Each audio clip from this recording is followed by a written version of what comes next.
Hi, everyone, and welcome to our Coping with Crisis. And this is going to be part two of our series on anger. And we're going to be looking at the root causes of anger and where it comes from, how it's buried deep in the soul many times. And last week we talked about anger as far as it being centered on injustice. That's where really a lot of anger comes from, whether that's real or perceived. And perceived could be true or not. And so some people have anger over perceived injustices, and some people have anger over real injustices. But both cause anger. And anyway, we're going to talk a little bit about the root of all of this. Where does this come from? Today's episode. But again, we put these episodes together. This is kind of an online counseling type of series. It's not necessarily exegeting a text. It's not necessarily talking about current events. It's talking about issues that people deal with and how to handle them from a biblical perspective. It would be like the same thing if you sat down with me and we had a counseling session and you came to me and said, I have a problem with anger. So this is what this series is about. So we did it in reaction to obviously the coronavirus crisis that people were having to deal with, but the principles are the same. No matter what problem or crisis you're handling, the biblical principles apply to everything. And so that's kind of what we're doing here. So anger was incited by us being shut down, our economy shut down by this coronavirus, and people lost people in all of this, and so it incited a lot of anger in them. And a lot of people are now angry, rightfully so, towards governors who are very draconian. They're angry about having their rights taken away, and so there's a lot of anger and a lot of tension going on in a lot of folks. But anyway, we wanna go to the root of it, because yes, it's okay to be angry, and it says be angry and not sin in the scripture. So there's times where you have the right to be angry, and that's okay. Anger is actually a gift from God that gives you the fuel to do something to protect, to preserve, to stop injustice or whatnot. So it's actually a good motivator in getting you to stop injustice.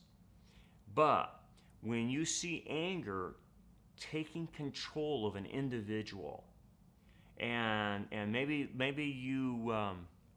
it's yourself, to where something just sets you off, and instead of being at level 1 or 2, you go to the nth degree, and you don't know why, but it just sets you off to where you get almost out of control.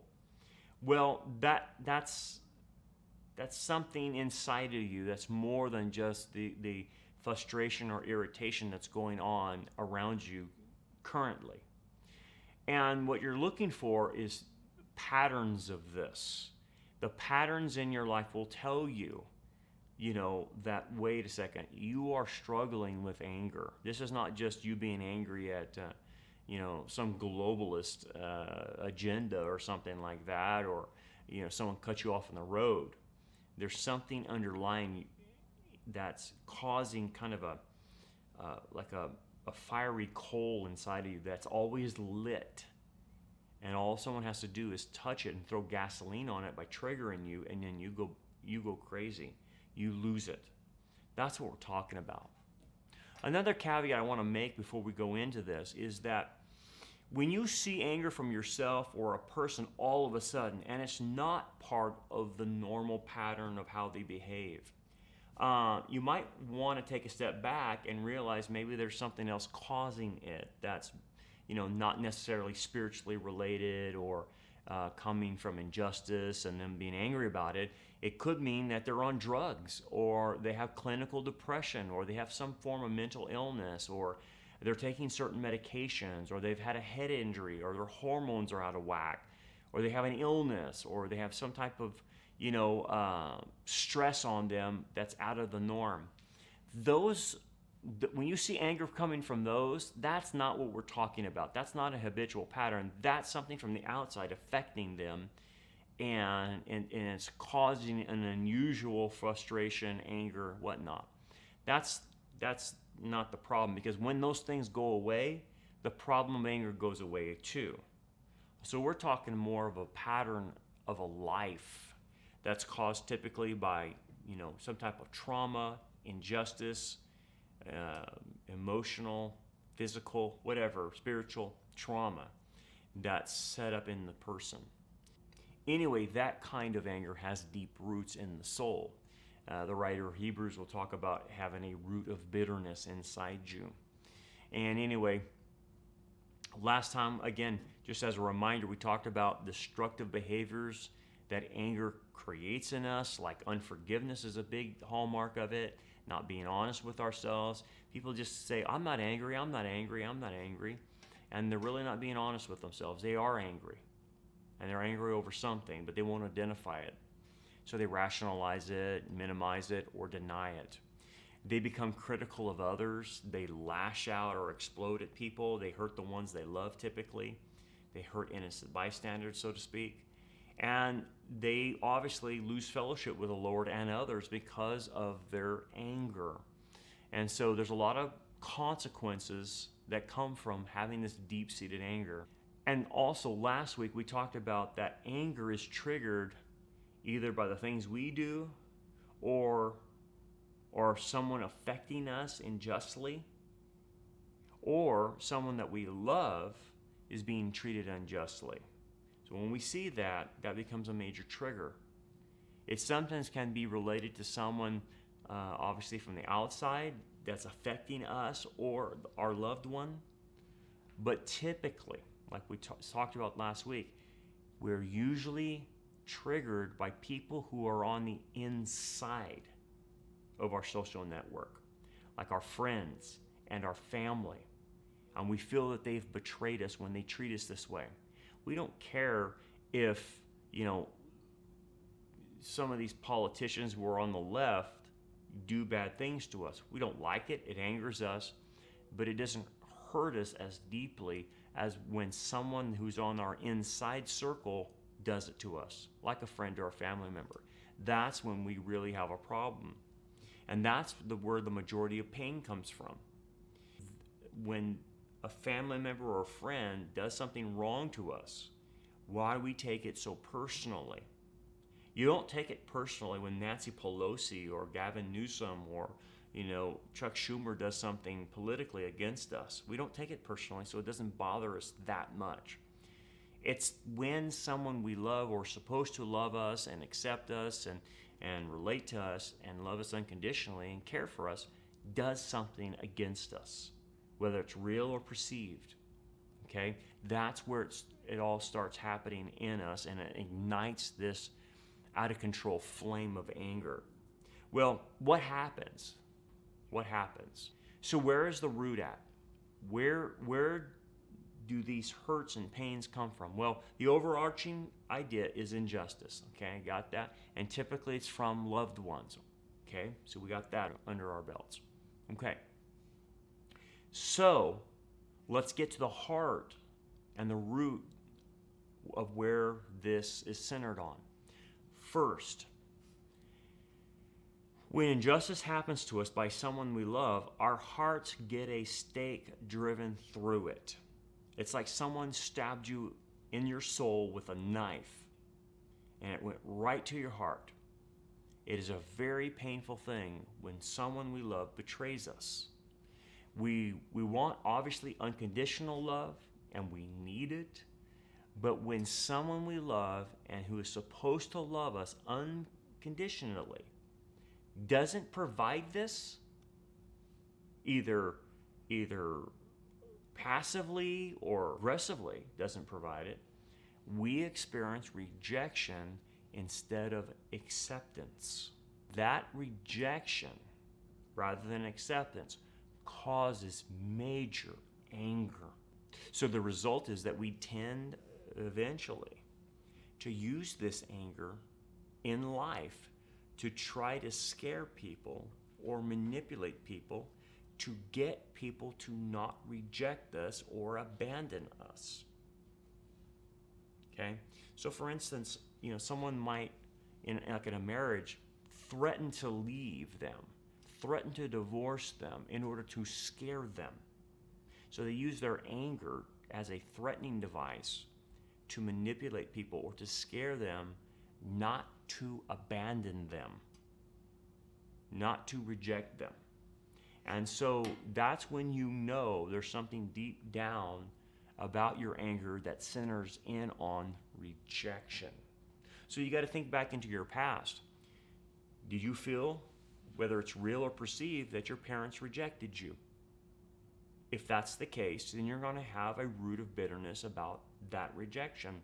And so in your daily life, when someone triggers you by perceived or real rejection, currently, it ignites that fire in you. And you go back to where your arrested development happened in your life of when you were rejected. Say you got rejected early on in your life. Say, I don't know, you're 12 years old or something like that. Your parents divorced and you felt that one of your parents rejected you, or both of them rejected you. Well, it'll send you back to being 12 years old when someone currently rejects you. And that's where your anger is going to come from. It's going to come from an arrested development and an arrested emotional development, because you've really never dealt with that. You never really processed that in a biblical way. I'll talk more about that, how to process this in a biblical way, but I just want to point out the root of where a lot of our anger lies. What's the truth, though, about this particular issue about rejection?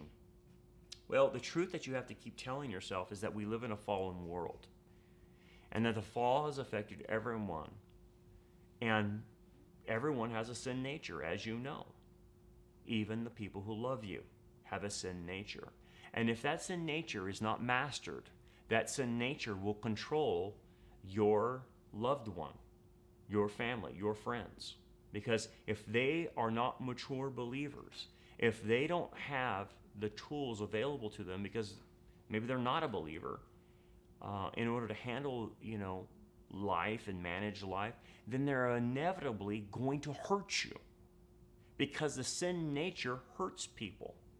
The sin nature will take that person to either attack you or fail to do what the person's duty is. You can have it both ways, passively or actively. It's one of the two. That's what the sin nature will do. So neglect or punishment, okay? So how do I process that? Well, we should expect those that are around us to sin against us. That's normal to think that way. It's not normal to think no one's going to sin against us, especially our loved ones. That's not normal to think like that. You should accept the reality that every person has a sin nature and will hurt you at some point in their life. Okay? But the caveat is that when they do this to you, reject you or whatever, perceived or real, most of the time it's perceived rejection, you then personalize it. And you think, well, they're rejecting me because there's some flaw in me. There's something I don't live up to. There's something that I just can't do to get their approval and acceptance. So I fail. And so there's something bad about me. There's something messed up inside of me. There's something wrong. You may not even know what it is, but you just will say this to yourself in your subconscious. And you then personalize it. Well, they reject me because I'm not smart enough. They reject me because I'm not pretty enough. They reject me because I'm not handsome enough. They reject me because I'm not athletic enough. They reject me because I don't have the right personality. They reject me because whatever. And the list goes on and on and on. That means you're personalizing it. But how are you to view people's sin? Are you to personalize it when someone sins against you? Are you to sit there and say, they're sinning against me because there's something wrong with me? That's wrong. That's not biblical. The reason people sin against you is because they have a sin nature. It has nothing typically to do with you. Well, it might relate to you, but they're attacking you or neglecting you because of their selfishness, because of their unrighteousness, because of their issues, because of their perceived needs not being met or whatever. It has really nothing to do with you per se. You just become the scapegoat. You just are the innocent bystander that gets hit by the drunk driver. You're not the one in the car drunk. You're crossing the street. So you have to view people, whether it's your parents, family, friends, loved ones, whatever, that if they rejected you, it wasn't because of you, it's because of their own sin. Maybe they like a certain personality type. Well, that's a sin because you're supposed to like all personality types, per se. You're supposed to be able to adapt to all personality types. Or maybe they didn't like that you weren't athletic enough. Well, where does that standard come from the Bible? No. So they're using the wrong standard on you. So that's their own issue, right? Or maybe they say, well, you're not smart enough like your sister or your brother, and your brother or sisters are like, 4.0. Well, maybe God didn't gift you in that area, but you can do other things better than other people. And so what does the scripture say? It says somebody gave 5 talents, somebody gave 2, and somebody gave 1. At the end of the day, each of us have a different gift, and we are not made in the same mold. And so for parents or whatever to expect you to fit into a standard or mold, that's wrong. You're created in the image of God, and you're gifted a certain way according to your ability, and you're unique. And parents should do that. But if they didn't do it, that's on them. That's not on you. So again, it's whether the rejection was real. Maybe they did reject you flat out for something you didn't live up to, or it's perceived. It doesn't matter. That's wrong for you to interpret that way. The Bible says you're fearfully and wonderfully made. If that's true, then the only standard you need to be a part of or under the rubric of is the standard of the Messiah. We are to live according to the ways Messiah wants to live and use his standards to evaluate our life. And by the way, what is the standard that God uses for the goal of our life? It's not that we become millionaires. It's not because we become successful. It's not because we invent something. It's not because of we're athletic or smart or talented or whatever. You know what the goal in life for us from God is? Be conformed to the image of Christ. End of story, period. That's it. That's the only standard you have to maintain is how are you doing in being an image bearer of the Messiah. That's it. That's the standard we go by. But yet most people, even Christians, live by an alternative standard set by their parents or their family of origin or something they set or a coach set or a teacher set or society set or a culture set. And that's all wrong. But because they don't live up to the standard, they become angry and they feel rejected. And there is the problem right there where a lot of anger is centered in on. And so when anyone rejects them now, forget it, man. It's like throwing gasoline on that burning coal inside of them.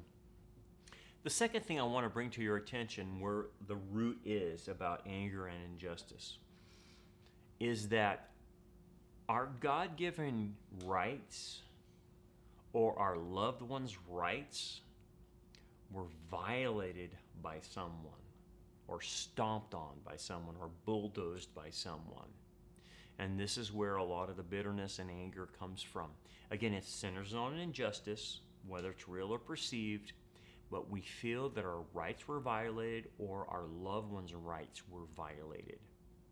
Okay, so for instance, because we're made in the image of God and because the law of God is written on our hearts, we all have a sense of morality. We know what's right and wrong. We know what's fair and what isn't. We know what justice is and what injustice is because it's already inscribed on our hearts. So we intuitively know this. We may not know all the standards of God, but we do know these eternal laws of God, okay? So what happens there? We feel as if somebody has done us wrong and they need to pay. Or they've done one of our family members wrong and they need to pay for doing that. Well, I can tell you what's going to result if that's the root. The result will be you will use anger to make people feel guilty or indebted to you for making you the victim. Since we feel that we're the victim in this, that makes them the oppressor, and therefore this is a classic Marxist technique that they do: victim versus oppressor, oppressed versus oppressor. And so we actually do this in our own personal lives. Okay, so someone did some injustice to you, whether it's real or perceived, or to your family member. Okay, then I'm going to play the victim for the rest of life and blame them for what they did to me and make them feel guilty, make them indebted to me, and I will use the guilt and the feeling of indebted to me to manipulate them through my anger. Okay? So sometimes anger is you don't see the rage in there, but it's more passive aggressive. This is more of the passive aggressive type, to make people feel guilty. That's anger, actually, or indebted to you. Okay? And so when you see someone doing that, or if you're doing it, it means that this happened to you. This is your root. This is what's going on inside of you. So what's the truth about this area? The truth is, first of all, we have to figure out whether the rights we think are violated, we have to figure out if those rights stem from the Bible or if those are perceived rights we think we have. Okay? And those perceived rights don't necessarily come from the Bible. It's what comes into our own framework of thinking about how life should be. So we've got to be very careful, and you have to discern, is this a real right from the Bible, or is this one I made up? Okay. Second, understand that as a believer, we are called doulos. And a doulos is a bond slave to God, which means that in the ancient world, slaves had no rights. Okay? If God allows, and you have to think through this theologically, our rights to be violated, then you have to understand what the truth is behind that. There's no doubt many people have had their rights violated, okay? Biblical rights. Growing up, they might have been raped or molested, that's a clear case of true rights being violated, or they weren't given the nurturing by their parents, or parents neglected them or abandoned them. Every child deserves to be nurtured by parents, right? Okay. That's real. And then there's obviously perceived. Okay, but at the same time, if they are real, and something real did happen, no doubt about it, and it's not something a figment of their imagination, why does God allow our rights to be violated by other people? So you have to come to the center of that and understand theologically why that happens. Because if you go through life thinking that you have your rights, which is true, but they can never be violated, then you're living in a fantasy world. It's not the world we live in, because you must understand this. The liability of living in this world as a free creature with free will means that in that freedom will come bad things. Okay? God designed this world to give the best possible world available to have a love relationship with his creatures called humans. Okay? And to do that, you had to have a world where the possibility of sin or rejection exists. Otherwise, it wouldn't be free will. So the highest value is love, a love relationship with the Creator. In order to have a love relationship, you have to have freedom. Otherwise, you're just a robot. So God gives every human being free will to obey him, not obey him, to believe in him, to not believe in him. Okay? That's the essence of a true love relationship. You have to have freedom in every relationship. And so God doesn't stick a gun to our head and say, love me. Okay. Because that exists in this world, and because the world is designed like that, The liability is evil. The liability is sin, missing the mark. And hence, yes, you do have your rights, but because of the free will of creatures that possess a sin nature, they actually will violate your rights many times. And hence, that is why the issue of forgiveness is such a big deal. You'll have your rights violated, and what are you supposed to do? Seek vengeance? No. You are to forgive. So God does allow our rights to be violated because of free will. And that's the answer, the theological answer to that. There is no other deeper thing you can go to. Why does he allow bad things to happen to good people, so to speak? Because of free will. Because of free will. That's the answer. And anyway, even bad people have free will, right? So if you understand that from a theological standpoint, then you can accept the reality that we live in is that, yes, your rights will be violated your whole life. That's normal because of the world we live in. Now, in the future, it won't happen like that. In heaven or the Messianic kingdom, we won't have our rights violated. Everything will be just and fair and righteous. And so we don't have to worry about that. But in this world, you can't have that. There's no way you could have a free creature not be able to rebel and hurt his brother, hurt his mom or dad or his child or whatever. So at the end of the day, the way we relate to God in all of this is that he is our master. He is the one who tells us what our rights are, not us. We don't make things up. He tells us what our rights are. And he is the one where everything has to pass through him. If he allowed the free will of these creatures to hurt you, then that's part of his plan. Again, not that he decreed it or said, I'm going to do this to this person. I'm not saying that. I'm just saying he allowed this to happen in your life as part of the free will of other creatures. But what God can do is he can turn it to your benefit. That's the idea. And that's, the Romans 8 principle. But anyway, I want you to see an example from the Apostle Paul about his rights, okay? And he said this in Philippians chapter 4. It's a very famous passage, but he's talking about his rights. He's talking about how he's learned to not have rights and sometimes have them and live in sometimes in a good state or live in a bad state. He said this in verse 11, not that I speak in regard to need, for I have learned in whatever state I am to be content. I know how to be abased, and I know how to abound.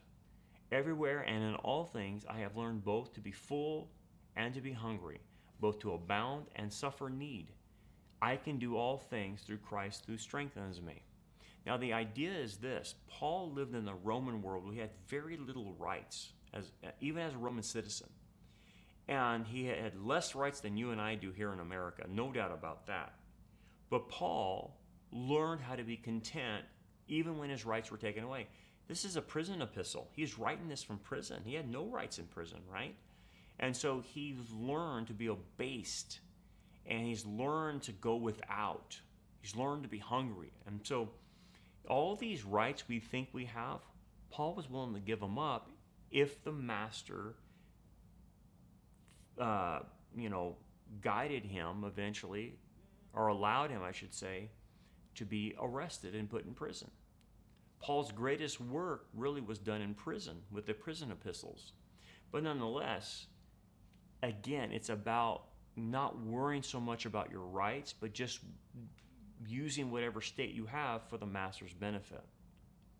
So the mindset of a doulos is this. They go strictly by what the master allows. If God allows something to come in your life, they say, your will, master. If God takes something away, the doulos says, your will, master. The doulos does not have a will of his own. He only obeys his master's will. That's the idea. And so at the end of the day, You can get mad about all your rights being violated, and some of them are legitimate, no doubt about it.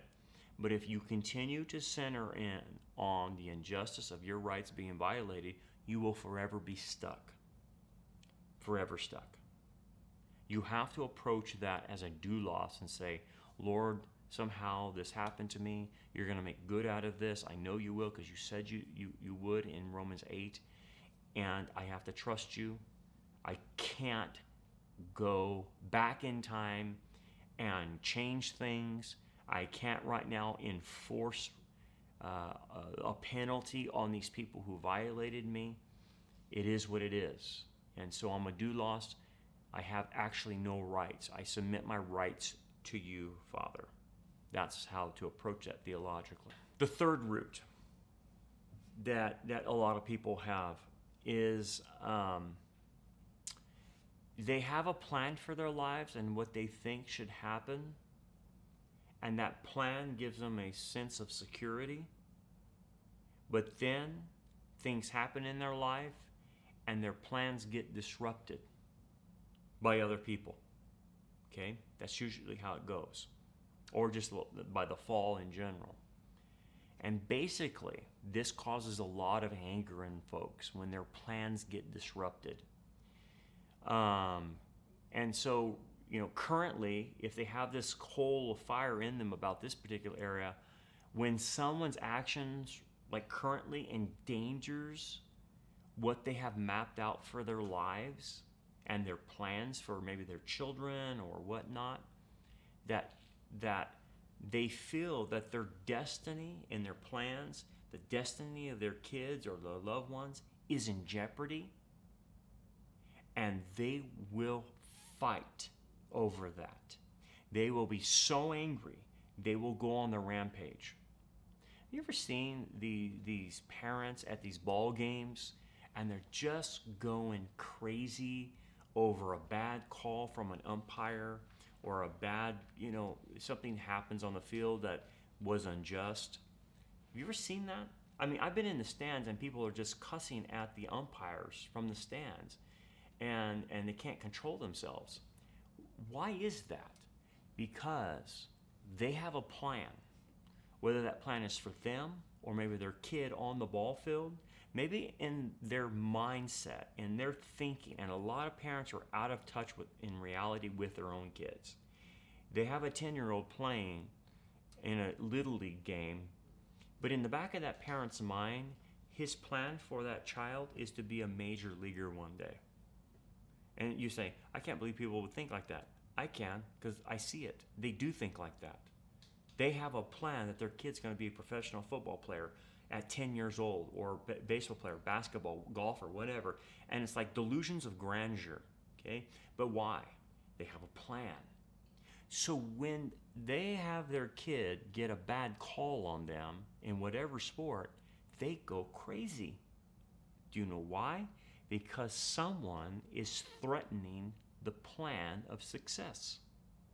Someone is getting in the way, whether it's the umpire, whether it's the coach, whatever. Someone is stepping in the way of the plan for the child. And again, it could be the parent's plan, living vicariously through the child. But I'm going to tell you this is a major problem of people's anger in the United States. I would call this a first world problem. So if you're in the first world, and you have the ability to dream big for your children or dream big for yourself, he's going to be the next Tiger Woods, or he's going to be the next Tom Brady, he's going to be the next, Mike Trout, or whatever it is. They have delusions of grandeur, and they're going to make sure that kid does that, and you better not get in the way of that. That's when you see that someone's root is their planning. They have a destiny they think they have. And that, folks, can cause a lot of anger.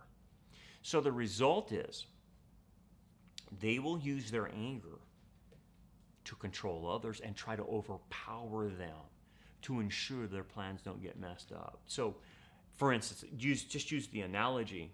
The crazy parent in the stands that's cussing the air blue at the ump for missing a called strike or a ball or whatever, and they call the wrong thing on their kid, and then that parent turns and cusses out the umpire.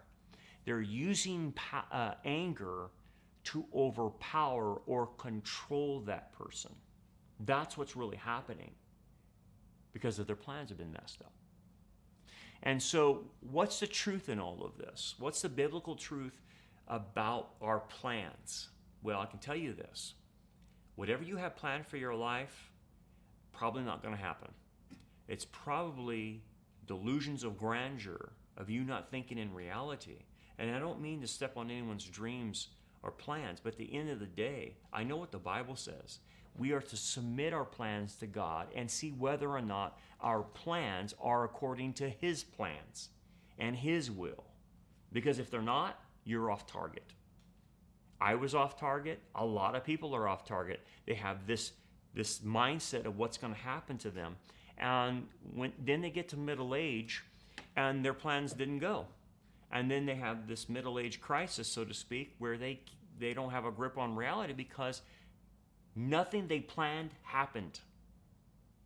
And for the foreseeable future, nothing's really going to change.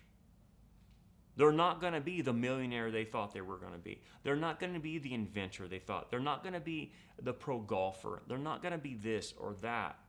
And again, I'm not trying to squash anyone's plans or have an incentive and motivation to do well in life.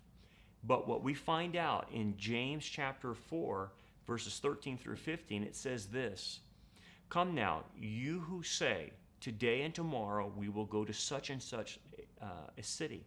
Spend a year there, buy and sell, and make a profit." And then it's kind of the idea that, oh, we have these plans and this is what we're going to do. We got it all mapped out and this is the game plan and this. And again, it's not saying not to plan your life. It's saying once you get your plan and you think you have a good plan, verse 14 comes in. Whereas you do not know what will happen tomorrow because you don't know the future, you're arrogant to think that your plans are solid and that nothing can mess them up. So, and then he goes, for what is your life? It is even a vapor that appears for a little time and then vanishes away. He goes, you're not even here for very long. What are you thinking? Instead, you ought to say, if the Lord wills, we shall live and do this or that. Did you catch that?